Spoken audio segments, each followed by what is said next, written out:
authors and books that he recommends, like N.T. Wright and Joachim Jeremias. I read the Eucharistic Words of Christ, and that book stops short a little bit of strict Catholic teaching. He doesn't quite reach the top of the mountain that it's the body and blood of Christ. So could you expand on your endorsement or Sure. Be happy to.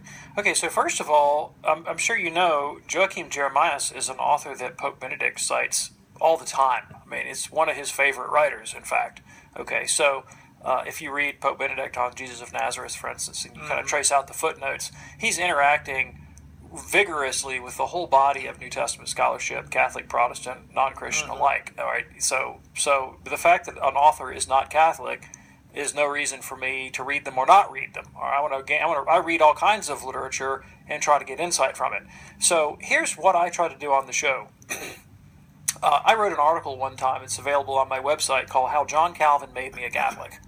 All right, and it's true. I mean, Calvin's not a Catholic, and he spent his life trying to attack the coherence and cogency of the Catholic faith.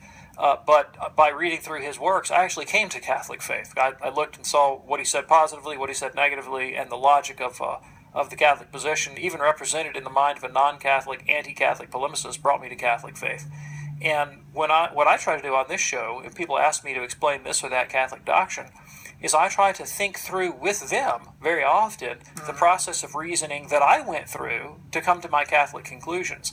And since I was trained actually in the Protestant seminary, Protestant college, a lot of times that meant reading Protestant authors who themselves were departing, sometimes like N.T. Wright, for example, from long-standing Protestant tradition and arriving on independent grounds. I mean, they weren't partisans of the Catholic faith, but just through the application of reason and historical scholarship, they were reading themselves into a position that was far more favorable to the Catholic Church. And to me, that had a sort of powerful, attractive cogency to it, to see someone who's not a fan of Catholicism, who is not out there plugging, they're not cheerleading for the Catholic faith, and who reads their way or reasons their way into a position that's very favorable to the Catholic point of view, even though they themselves resist that conclusion. There's a powerful force to that. All right. Also, some of these guys are just really, really competent scholars at the technical level in terms of their engagement with the Greek and Hebrew sources and the historical context and so forth. I mean, I don't think there's any doubt that N.T. Wright is widely regarded as perhaps the single best, most knowledgeable New Testament scholar operating in the English language. And it's a fact that there are literally hundreds, if not thousands, of Protestant scholars who have become Catholics because of reading the work of N.T. Wright. Drives Wright crazy. He's written articles about quit becoming Catholic after you read my books. Stop. Don't do it. And they just keep on doing it. All right.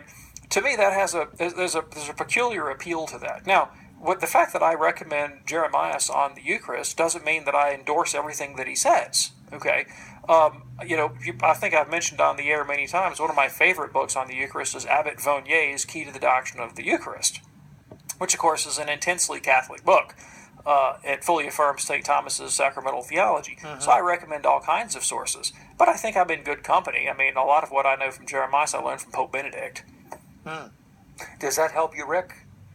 Yes, it does. And I also myself read non-Catholic authors, and I find them very helpful because it's harder for me to find a Catholic commentary that expands on some issues like Old Testament interpretation, the way that Jewish commentaries do, for example.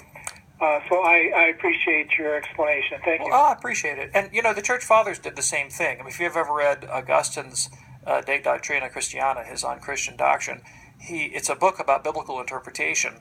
And one of the sources that he uses is actually a Donatist, who's a non-Catholic schismatic. I mean, he's not even a Catholic theologian. And, of course, the Fathers also interacted extensively with Greek philosophy. I mean, they were looking to hone their minds and arrive at truth. And, of course, they found that preeminently in the Catholic faith, in divine revelation. But they weren't adverse to reading other authors and other sources if they thought it could enhance their understanding of divine revelation. Fascinating. Rick,